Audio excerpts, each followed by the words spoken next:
That's what happened. No wonder Jesus cried, "Who touched me?" He didn't have to say, "Whoa, woman of great faith, you've been called to this place of destiny for such a time as this. You have the spirit of Esther." Please, please stop all that nonsense. That's nonsense. When people come in contact with you, are they touching the finished work? Or are they touching a work in progress? If they touch your confusion, you just gave it to them. Huh? Can't be. The place. That's why I go to Calvary every day. I need to start my day with what He's already accomplished for me.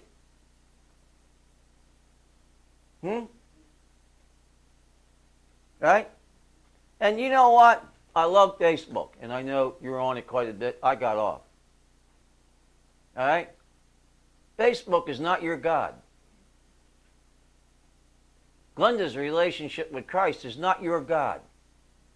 And you don't exchange the time that you're supposed to be spending with Him by reading her post on Facebook. That is abomination. That is iniquity.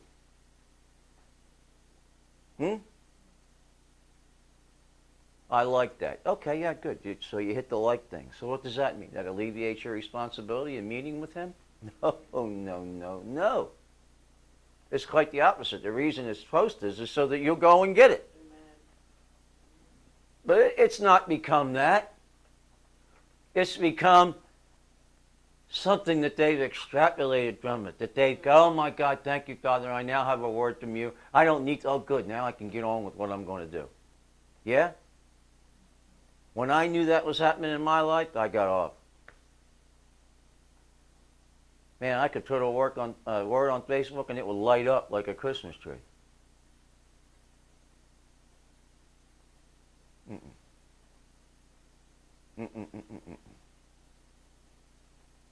Now this is important. Why am I sharing this with you?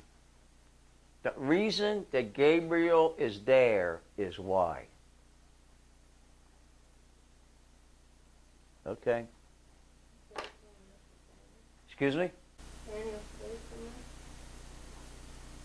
Yes, yeah, that's expedited the trip, but that's not the reason. Yes. Yeah, he wouldn't be there obviously if there wasn't. Yeah. Why is Gabriel there?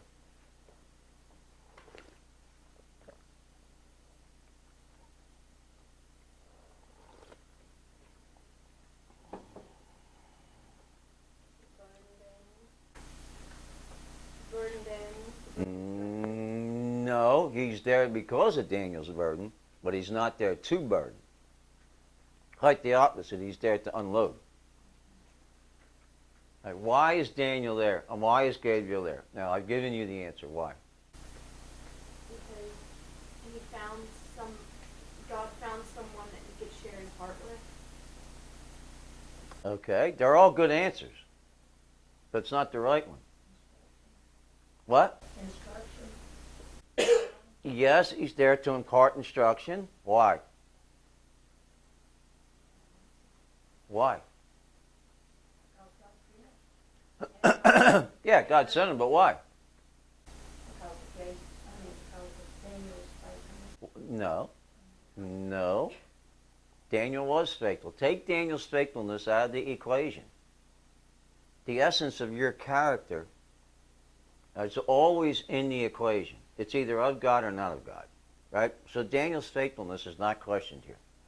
Why is Gabriel there? Huh? Yes, but the context. You can't take something out of the context because you'll weaken it, right? Remember me telling you that? You can't extrapolate this. Why is Gabriel there? It's like the first time you hear that which is in earth, in heaven, manifested in earth, and he was agreed, like what the woman with the issue of blood did. Okay.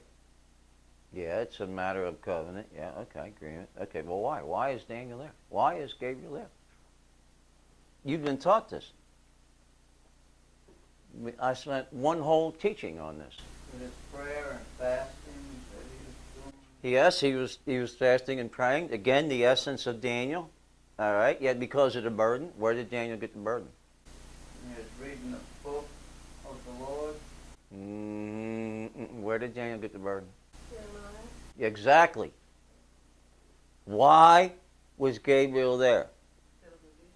What? Tell him the meaning of the vision. Tell him the meaning, but not of the vision of what?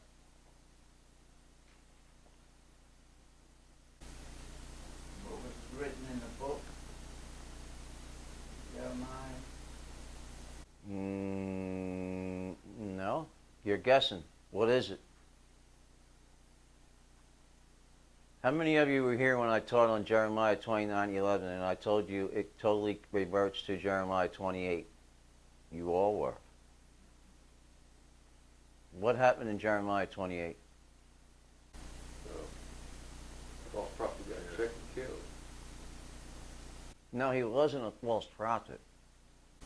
He lived in Goshen, peace, He just didn't have the word of the Lord on that matter.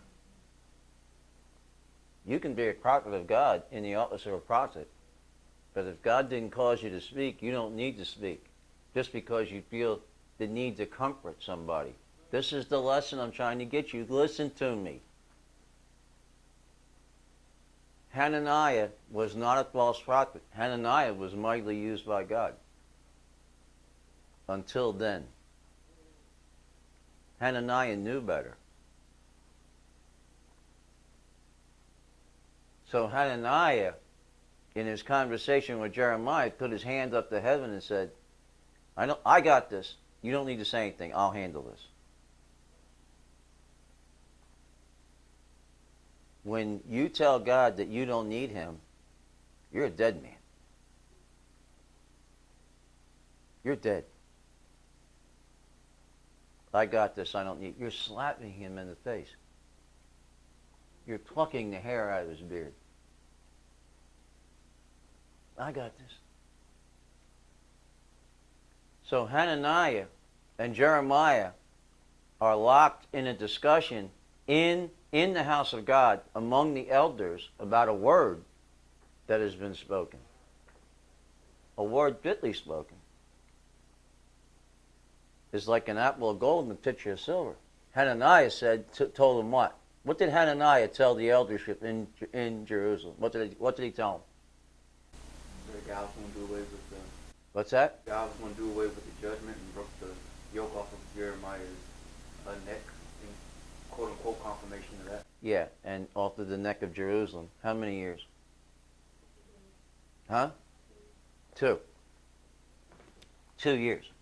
Now, I want to,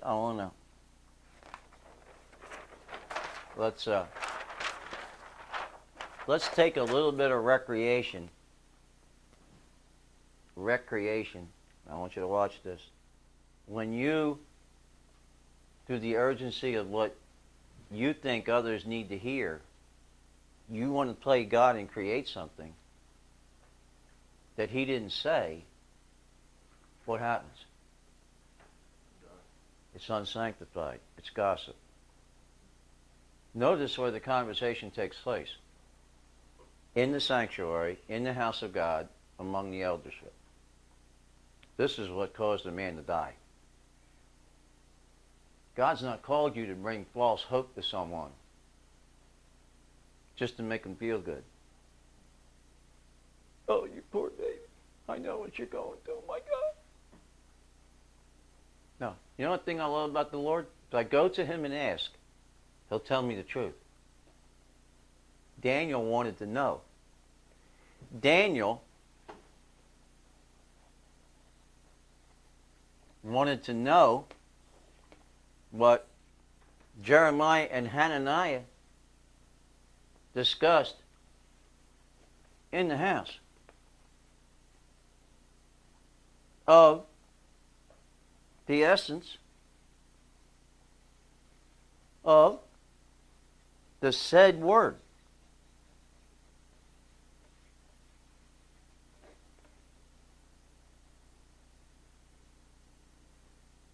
A cord of 3 is not what?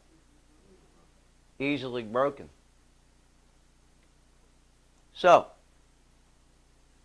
in case you missed this, let me draw it in here for you. And then we got,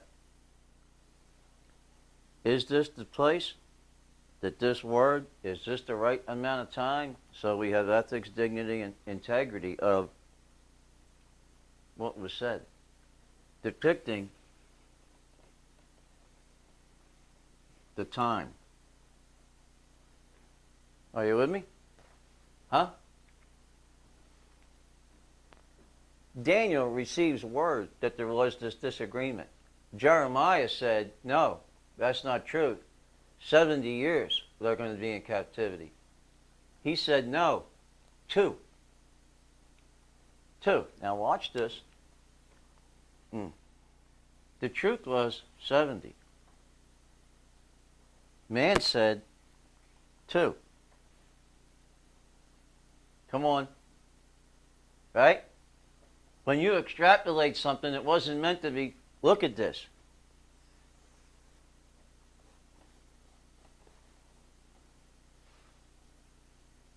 Where were they?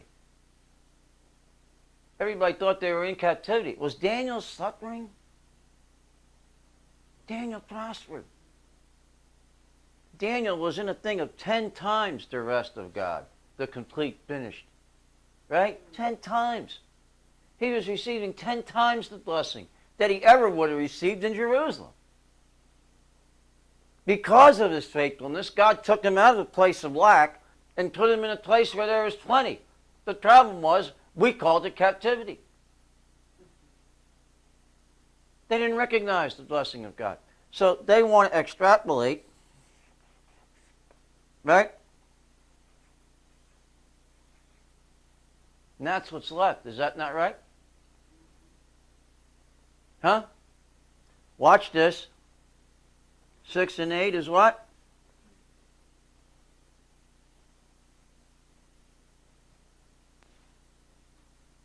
Now, yeah, your minds are already going, ooh. Right? Let me ask you this. Let me just bring this down home to you. Do you want twice the blessing, or do you want 10 times the blessing? How about I say it to you that way? What do you want? What is it? Is there anyone in here that just wants 2? Would you raise your hand, please? Let me show you the door. Now you definitely won't raise your hand. If you'd like 10, could I see your hands? Greedy buggers, my God, you ought to be ashamed of yourself. These are the numbers. These are the figures. They don't lie. 6 is the number of man. 8 is the number of new beginnings. So man is telling God that he doesn't want a new beginning.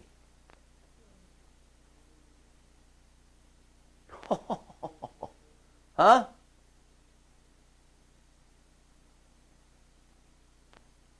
Daniel doesn't have the answer to this. So what does he do?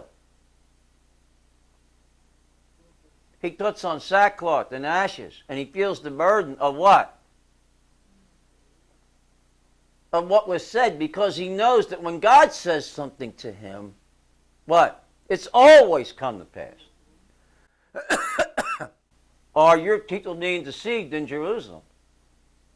That's what Daniel wants to know. So when you read Jeremiah 29:11, the context of it is what?